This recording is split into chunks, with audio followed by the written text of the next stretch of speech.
हिमाचल प्रदेश विधानसभा के बजट सत्र का आज 13वां दिन था, जहां सदन में भाजपा विधायक सतपाल सत्ती ने करुणा मूलक विषयों को लेकर सरकार से सवाल उठाए। उन्होंने राज्य सरकार से यह स्पष्ट करने की मांग की है कि सरकार के द्वारा चलाए जा रहे विभिन्न करुणा मूलक कार्यक्रमों की स्थिति और प्रभाव क्या है। सतपाल सत्ती ने कहा कि राज्यों में ऐसे कई कार्यक्रम चलाए जा रहे हैं जिनका उद्देश्य गरीब और जरूरतमंद वर्ग की मदद करना है, लेकिन इन कार्यक्रमों का वास्तविक असर कम होता दिख रहा है। उन्होंने इस बात पर जोर दिया है कि सरकार को इस दिशा में ठोस कदम उठाने चाहिए ताकि इन योजनाओं का लाभ ज्यादा से ज्यादा लोगों तक पहुंचाया जा सके।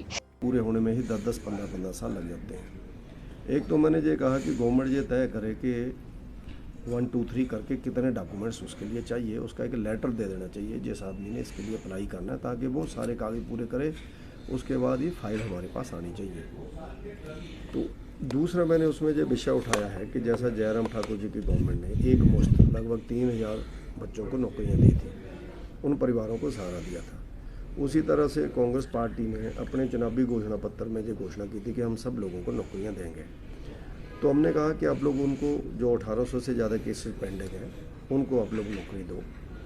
और तीसरा विषय हमने ये उठाया है कि आप कई बार इनकम क्राइटेरिया के कारण बहुत से लोगों के कागजात कैंसिल हो जाते हैं, उनकी एप्लीकेशन रिजेक्ट हो जाती है।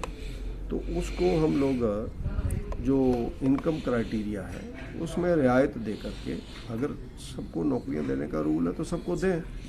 तो ये 3 मामले हमने उठाए और उसमें गवर्नमेंट ने कहा है, जवाब दिया है कि एक कमेटी शिक्षा मंत्री रोहित ठाकुर जी के नेतृत्व के अंदर गठन हुआ है।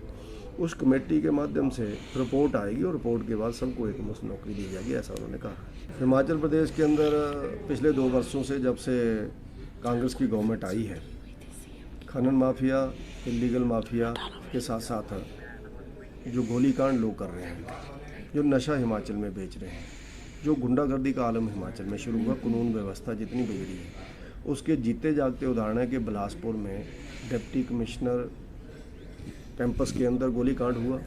जब उस पर सख्त कार्रवाई नहीं की गई, कुछ लोगों को बचाया गया, तो 2-4-6 महीने बाद फिर दोबारा अब पूर्व विधायक के ऊपर गोली चल गई। और इसी तरह से हिमाचल प्रदेश के अंदर नशा बेचने वाले खुलेआम घूम रहे हैं, कोई उनको पूछने वाला नहीं है।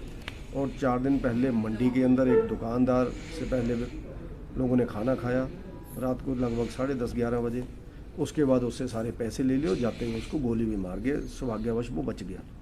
तो ये जो गोलीकांड की संस्कृति हिमाचल के अंदर शुरू हुई है और सरकार इसमें सख्त कदम नहीं उठा रही है, उसका जीता जागता उदाहरण है कि हम आज सभी लोग असुरक्षित अपने आप को महसूस कर रहे हैं, खास करके जो शरीफ लोग हैं और सच बोलने वाले लोग हैं।